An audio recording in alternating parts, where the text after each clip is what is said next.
कांग्रेस की अंदरूनी कलह एक बार फिर बाहर आ गई है। इस बार कांग्रेस के वरिष्ठ नेता और सांसद मनीष तिवारी ने पार्टी की नींद उड़ा दी है। इसके अलावा दूसरे राज्यों में भी कांग्रेस में सब कुछ ठीक नहीं है। मध्य प्रदेश में दिग्विजय सिंह और जीतू पटवारी को लेकर तकरार की खबरें सामने आ रही है।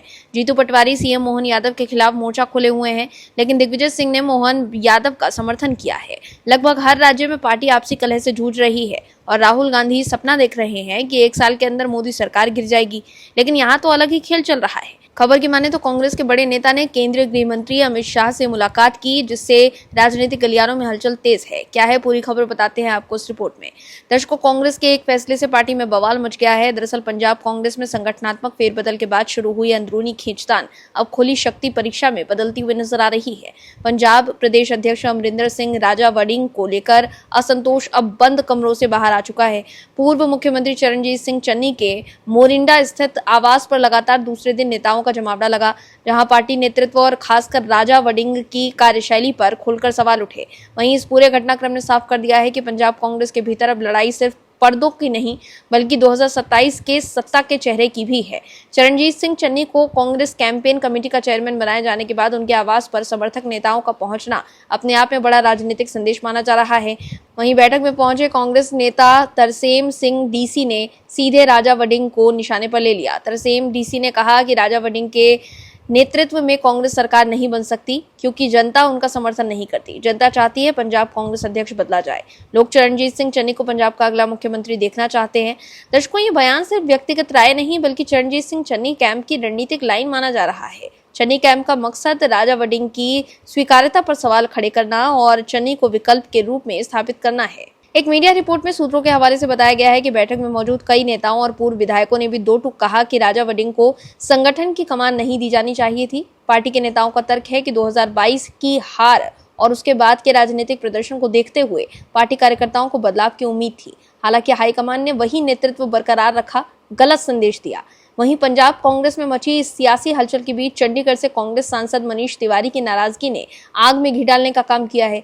दरअसल चुनावी समितियों से बाहर किए जाने के बाद मनीष तिवारी ने एक्स पर लिखा कि काश व्यक्तियों और संस्थाओं की असुरक्षा का भी कोई इलाज होता।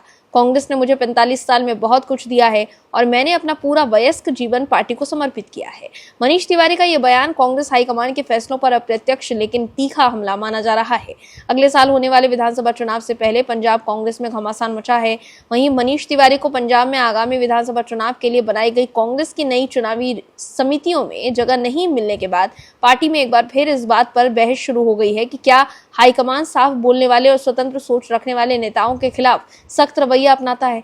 कहा यह जा रहा है कि जैसे पहले शशि थरूर के साथ हुआ, वैसे ही मनीष तिवारी भी ऑपरेशन सिंदूर के बाद सरकार द्वारा वैश्विक स्तर पर भारत का पक्ष रखने के लिए बनाए गए सर्वदलीय प्रतिनिधिमंडल का हिस्सा बनने की कीमत चुका रहे हैं।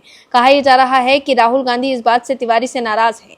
वहीं इस बीच मनीष तिवारी के समर्थन में अब कांग्रेस के नेता आ गए हैं। कांग्रेस सांसद सुखदेव भगत ने मनीष तिवारी को नजरअंदाज किए जाने पर कहा कि मनीष तिवारी हमारी पार्टी के बहुत सीनियर, बहुत सुलझे हुए बड़े लीडर रहे हैं।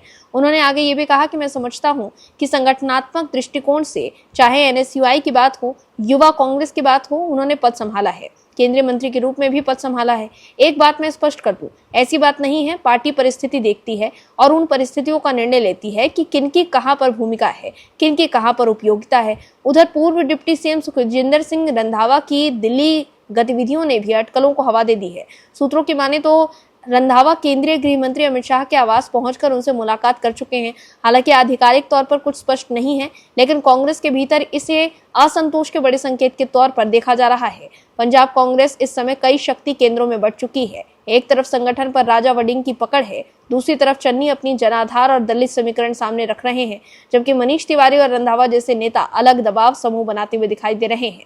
ऐसे में साफ है कि कांग्रेस पंजाब में कांग्रेस की राह आसान नहीं होने वाली है। Bureau report, OMH news. आप दर्शकों से विनम्र निवेदन है कि चैनल को सब्सक्राइब जरूर करें